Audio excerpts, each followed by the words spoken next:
beautiful life. สวัสดีครับ Good afternoon and welcome to A Beautiful Life on englishonline.rmutp.ac.th. My name is อาจารย์เกษม พุทธเรืองศรี your host for the program. A Beautiful Life is a program broadcasted on Monday from 1 p.m.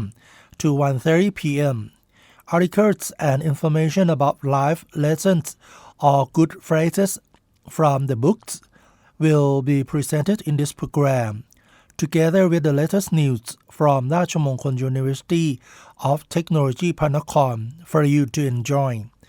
Today we start with CNA Insider. They talk about love sashimi but afraid of ingesting worms.Here are some tips for eating high-risk raw fish. From CNA Insider, they said after incidents where consumers found worms in their sashimi, the program Talking Point did a small experiment on the safety of sushi sold in Singapore. A veteran chef also shared tips.on checking for parasites before indulging in raw fish. In CNA Insider, Talking Point host Stephen Shear will keep eating sushi but pay more attention to each slide before tucking in.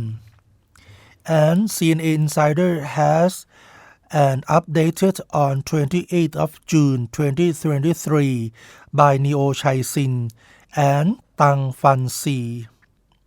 Reported from Singapore, he was in the mood for sushi for TickTock user Jeff Go bought some from a popular takeout store in Woodlands 2 months ago.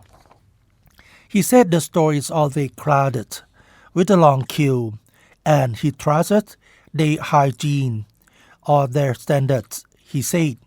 But.When he arrived home, he discovered what looks like a few white worms on the raw fish slices or sashimi.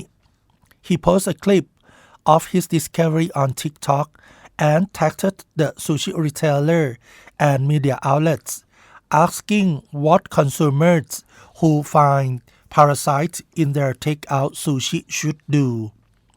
Why the incident hasn't put.Go off sashimi, he has changed his eating habits. He now goes to proper Japanese restaurant to have his fill of dish. And he usually will take a closer look at the raw salmon to see if there are any parasites or worms on it. He said, I would just flip the sushi. And.From CNA Insider, they have a clip from Jeff Go TickTock. They said something worm-like on the sushi from a takeout store. There are more that consumers can do. Expert and industry players share tips on the CNA program Talking Point, which also conducted a small experiment to look into how safe it is.to eat raw fish in Singapore. How do the worms get inside the fish? Raw fish may be commonly eaten here, but the Singapore Food Agency or SFA consider it a high-risk food as it does not go through a cooking process. Besides microbiological contamination,The consumption of ready-to-eat raw fish also carries a risk of contracting parasites disease. The agency told CNA in February after another consumer found a parasitic worm in his sashimi rice set from a Japanese discount chain store. Two of the more common parasitic worms are roundworms, such as the anisakis and tapeworms. An adult parasitic worm first lay eggs in the intestine of the host, such as dolphin. Its eggs are passed out in the faces of the host and hatch into free-swimming larvae, said Republic Polytechnic Environmental and Marine Science lecturer Mali Tan. The larvae swim around looking for their next host. They could be eaten by a prawn, which is in turn eaten by a fish. And if the fish gets eaten by a human, the human would become an accidental host to the parasite, said Tan. Parasitic worms are quite common in fish, especially wild-caught ones. He said they are less likely to occur in farmed fish, which grow in more controlled conditions. So in CNA Insider, there is a picture how parasitic worms end up in different hosts. The question is, will I know if I have eaten a worm? The consumers who have inadvertently eaten Anisakis worms could experience a range of symptoms, including nausea, vomiting, diarrhea, and loose stools, said infectious diseases specialist Ling Li Min of Rofi Clinic. Some may pass out blood in their stools, but most of the time, these symptoms are hard to tell apart from regular food poisoning, she said. Another fish parasite that consumers of lawfish could ingest is tapeworm, which can grow to lengths of a whopping 2 or 3 meters. People may be unaware they have ingested tapeworm, said Ling, who treated 3 tapeworm infections last year. There is a picture about parasitic worms, such as tapeworms, shown on Dr. Ling Limin's computer screen, are thankfully not at all common in her patients, and they may show no symptom, such as diarrhea or nausea until they find something crawling in their stools, she said. Tapeworms do not immediately cause life-threatening disease, but could cause problems should they remain in human, she added. Remember, it latches on to the intestine, so it's going to interfere with nutritional absorption. All of this is going to give rise to general poor health. This is why individuals should seek medical help, she added. As scary as parasitic worms can be, they are thankfully not at all common among patients.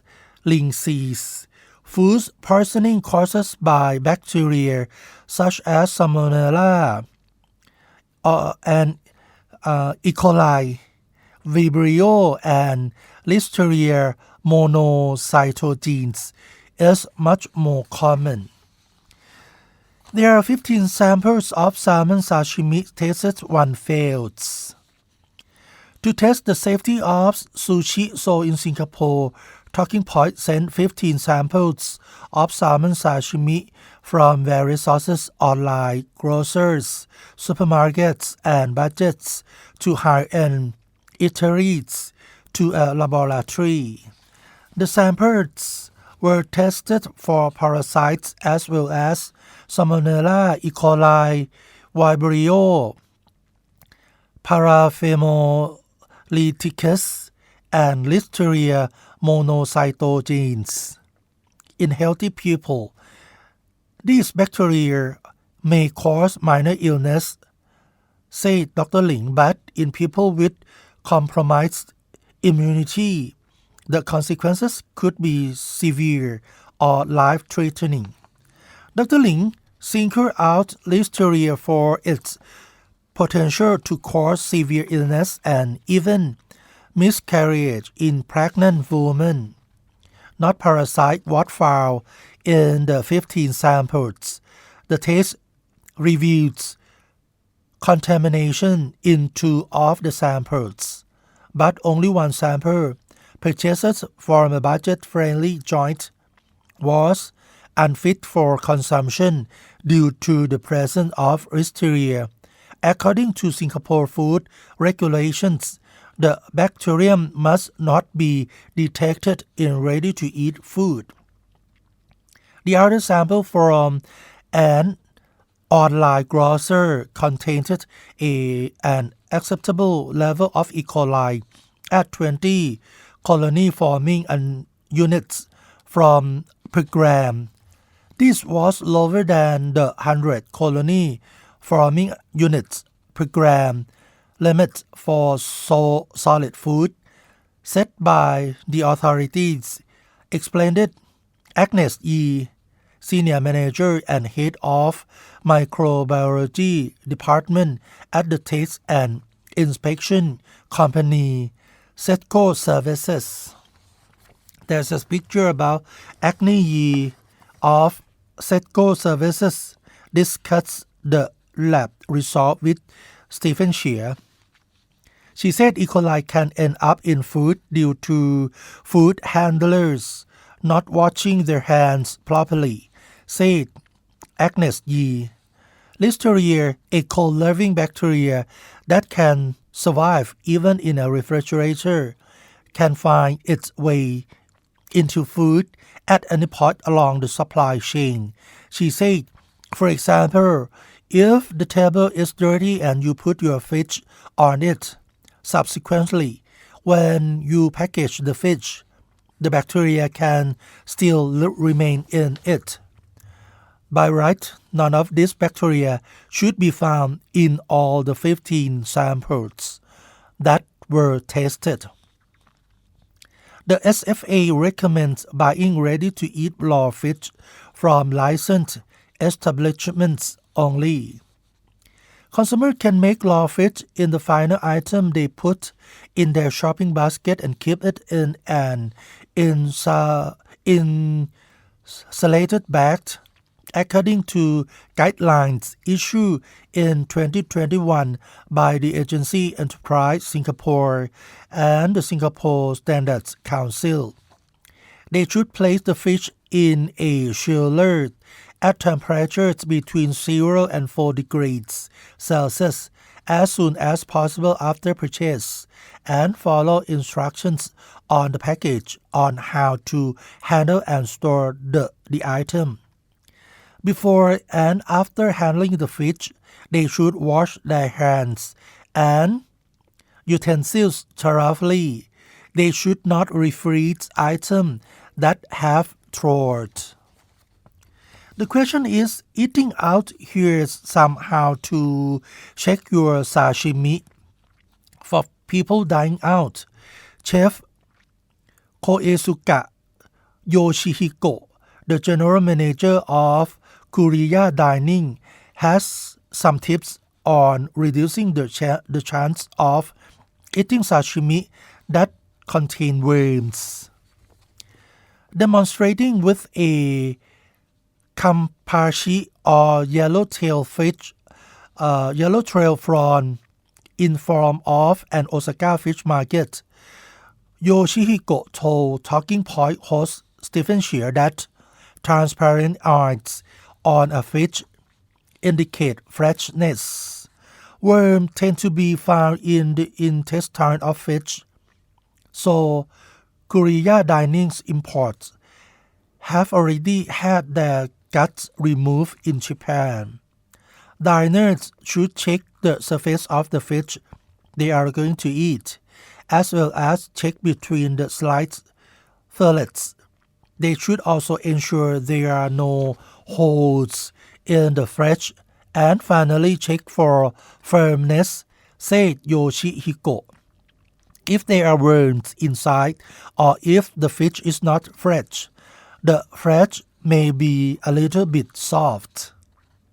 Although the SFA recommends entitled importing and processing ready-to-eat raw fish do deep freezing, many do not because deep freezing affects the texture, but licensed importers have traceable measures and various practice in place. They are applied for a cargo clearance permits each time they import fish, said Kenny Ng, Vice President of the Central Kitchen of Food Services Company R&S Enterprise. This ensures should food incidents occur, company know exactly which batch it came from. Throughout the transportation process, the fish is kept at temperature below 4 degrees Celsius, Ng added. Carton boxes that arrive at R&S headquarters are inspected to ensure they are not broken as part of the company's procedures. Samples are taken from the processing line and sent to the company's quality assurance laboratory to undergo tests to ensure that any bacteria found are below thresholds set by the authorities. Fish that pass the inspections are cleaned and sliced, then packed and sent to restaurants. Label indicate expiry dates, and any leftovers will be discarded by the restaurant, Ng said. So you can watch the whole episode of Talking Point. The program airs on Channel 5 every Thursday at 9:30 p.m. And you can read more from CNA Insider. We will take a short break and we'll be right back after a short break.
You are listening to A Beautiful Life on EnglishOnline.rmutp.ac.th.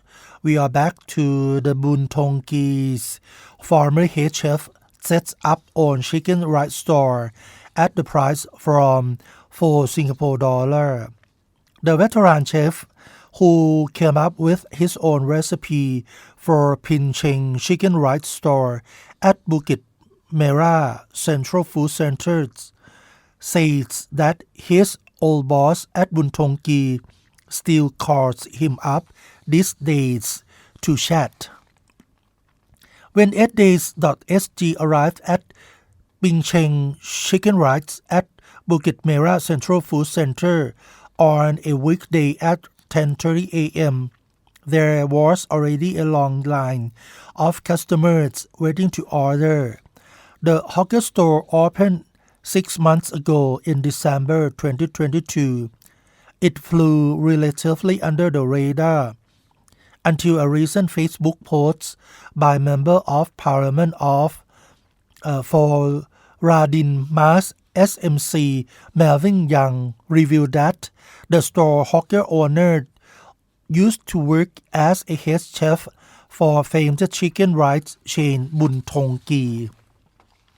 Liang Ching-ho, 49, was based at the Buntongi outlet before leaving in November last year to start his own business. He currently runs his shop together with his wife, Angeline Sung, 43. The very useful-looking couple serve up tasty Hainanese chicken rice in $4 to $6 portions, snacking long queue. In CNA Insider, they said why Liang enjoyed decent business from the start. He tells 8days.sg that it only started booming in the past week or so. There is a queue during lunchtime usually, but not this long, he said. On the Thursday, CNA Insider visited. The queue has gotten so long that by 11:30 a.m. it has extended all the way to the back of the hawker center. Liang attributes the spike in customer to the online attention he recently received, joking that he might have to hire more staff if the crowd persists. Why he left Buntongi? The question why he left Buntongi, but why did the former head chef give up his prestigious role to start a hawker business? According to Liang, it was simply because he had been working there for more than 20 years and felt like he could start a business himself.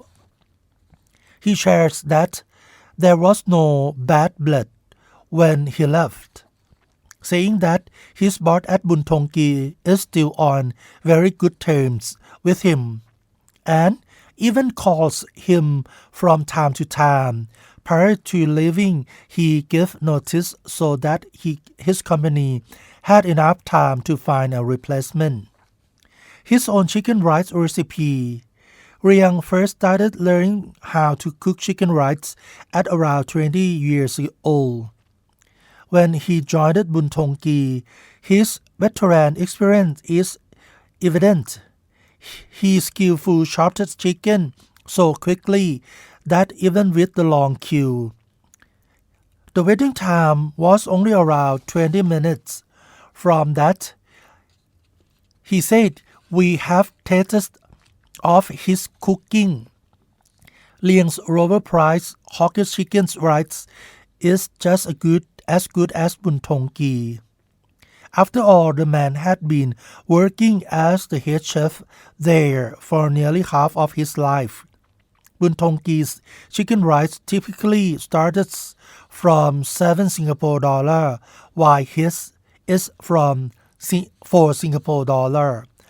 However, Liang clarifies that he has formulated his own recipe because he has been working for so many years and that he didn't copy his former company's chicken rice recipe.